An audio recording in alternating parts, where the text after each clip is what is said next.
condense and talk very briefly about some of the things that weren't covered in the disease-specific videos relating to the cardiac system, and some of the things you just really need to know. So this is going to bring about a lot of kind of eclectic. It's going to seem a little bit random, but we're going to talk about the things that you really need to know for NCLEX just as quick points, okay?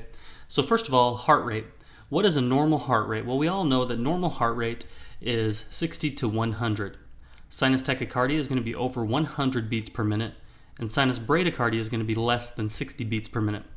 And the way we're obviously going to assess that is going to be through our EKG. We're going to have our P, Q, R, S, and T. This is going to be one complete cardiac cycle.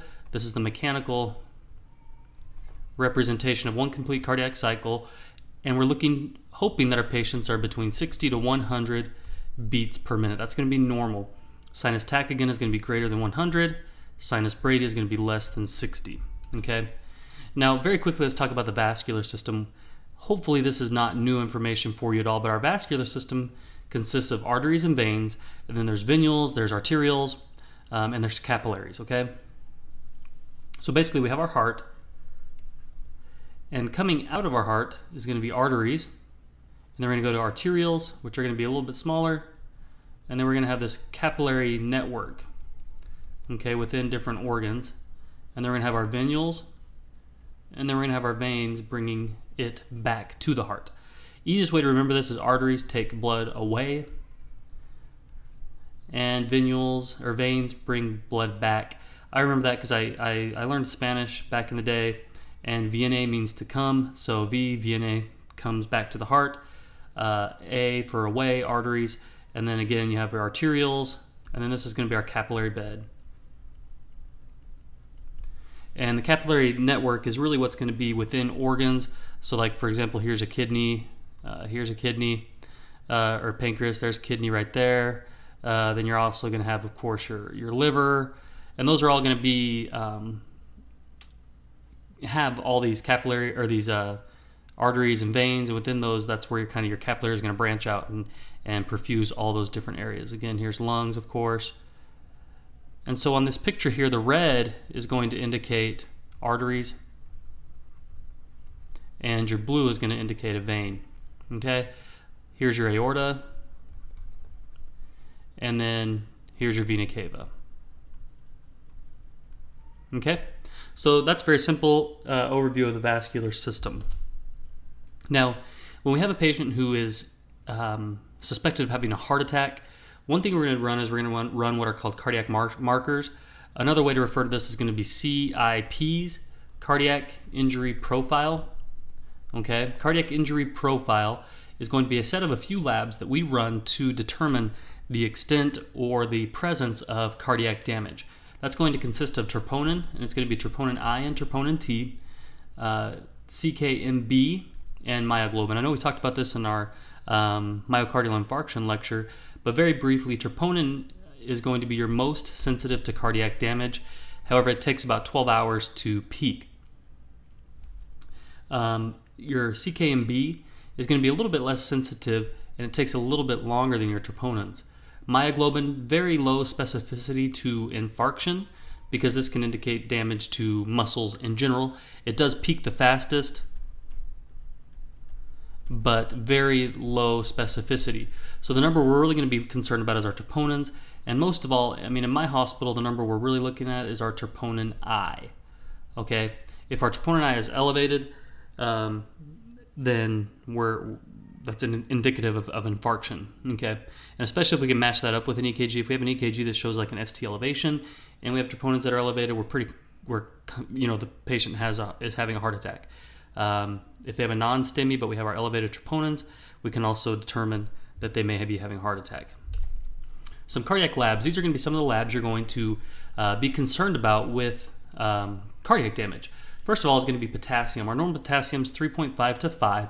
We know that hypokalemia, so less than 3.5, can lead to ventricular dysrhythmias, increased digoxin toxicity if your patient is receiving digoxin.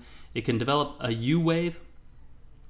Now what a U wave is let's say here's our normal, and then there'll be an additional wave here.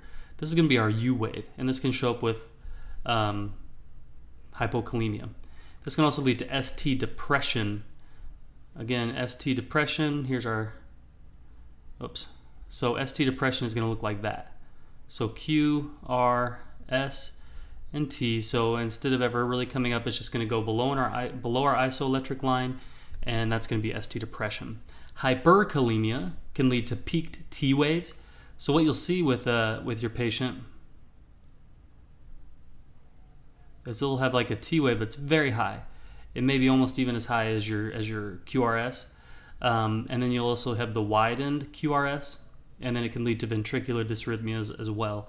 And again, as if this QRS continues to widen, that's going to lead to severe ventricular arrhythmias, and then you'll have your peaked T waves.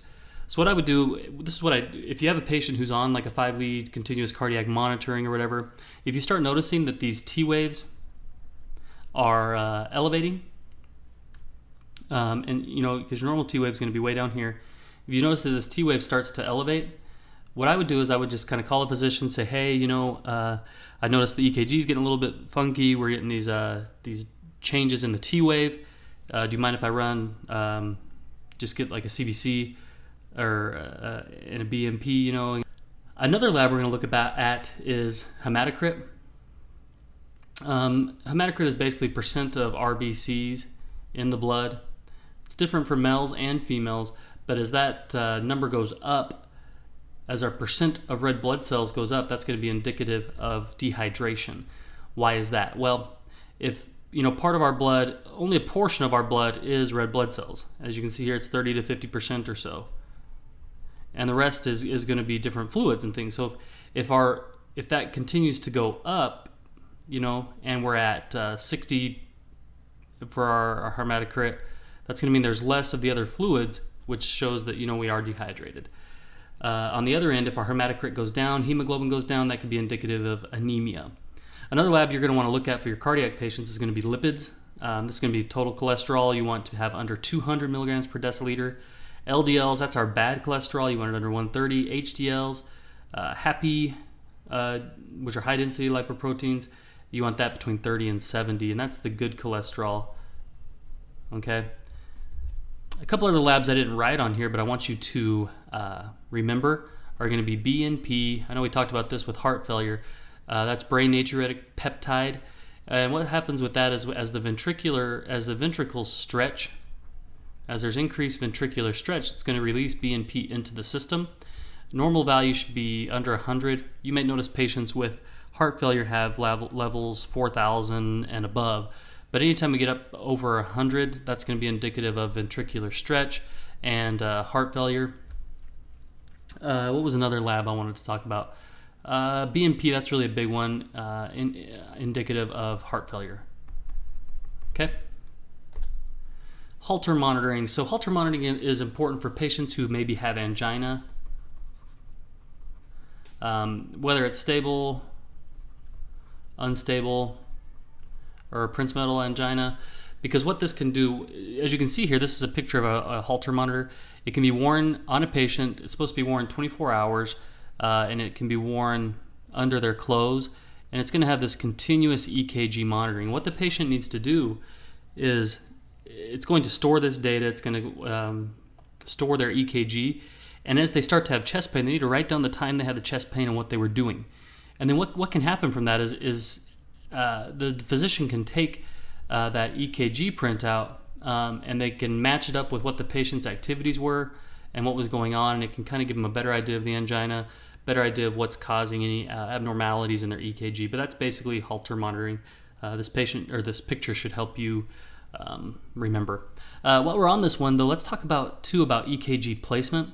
So for our 5-lead EKG, now as you guys know, I don't like mnemonics, okay? The reason I don't like mnemonics is because I believe that if you understand the process, if you understand what's going on, you're going to better understand and remember forever the process and exactly what's going on. So as you can separate learning mnemonics from learning the systems and the processes, I think you can better understand. However, for EKG placement, I think that there's a very easy way to remember the mnemonic because it's just color-based. So we want to have our white one, we have our green one, black, red, and brown. So the best way to remember this is white on right. Okay, so white on right is the first thing to remember. We have white on right. And then you'll do snow over trees and smoke over fire. Okay? So white is snow, right? Green is the color of trees. Black is the color of smoke, and smoke comes out over fire, right? As there's fire, smoke rises over fire. So white on right, and snow over trees, white over green, and smoke over fire. And then our brown is our ground, and that's going to go right in the middle. All right, so that's the best way to remember 5 lead EKG placement. Last thing we want to talk about here is cardiogenic shock. So what happens with cardiogenic shock is the heart is unable to maintain effective cardiac output. This can be due to various reasons: heart failure, disruptions in the cardiac function. And so what we're going to see, so shock, what we need to understand really quickly though, shock is a decreased delivery of oxygen to the body. And so as oxygen delivery is decreased and is affected, our organs are not going to be able to function appropriately. Okay, so it's not necessarily low blood volume necessarily. What it is decreased delivery of oxygen to the tissues, and then the tissues are not able to function without that oxygen. So what happens with our heart is, for whatever reason, our heart is not beating as it should. It's not maintaining effective cardiac output. Okay, cardiac output is volume of blood out in 1 minute. Okay, so some of the assessments we might notice with this are going to be low urine output. Why is that? Well, we're not delivering enough oxygen to our kidneys, or enough blood to our kidneys, so the kidneys are not able to work appropriately. We're going to have low urine output. Low BP, obviously low cardiac output. The thing we want to assess most with this is our CVP. Okay, the reason we assess CVP is that what that tells us is it tells us the right atrial preload. And what right atrial preload basically tells us is it tells us the overall volume in the system. Okay, the system is our body. Okay, because what CVP is CVP tells us right atrial preload, basically. And so it's really going to tell us the preload in the right side of our heart. Okay, and if we know the preload of the right side of our heart, we basically know about how much volume is kind of in the system. So what is preload? Preload is going to be the stretch as the ventricle fills up. Okay, so as the volume comes in, the stretch, the pressure exerted on those as the volume fills up. Normal CVP is going to be 2 to 8 millimeters of mercury. Okay, so if we have a very high CVP, that means that's going to be indicative of like hypervolemia, etc. If we have a low CVP, that means we have a decrease in volume. Okay, so a CVP less than 2 or hovering around there is going to be indicative of low volume.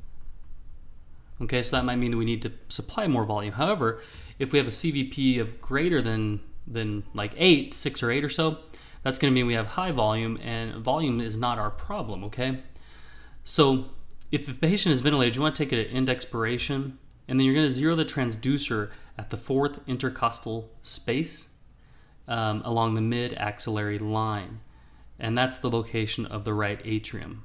Okay, where is that at? So mid-axillary line is here under the armpit, and you're going to want it at the 4th intercostal space. And you'll have a little transducer. So this will be going like in our jugular, and then we're going to end up with these waveforms, and we want that to be 2 to 8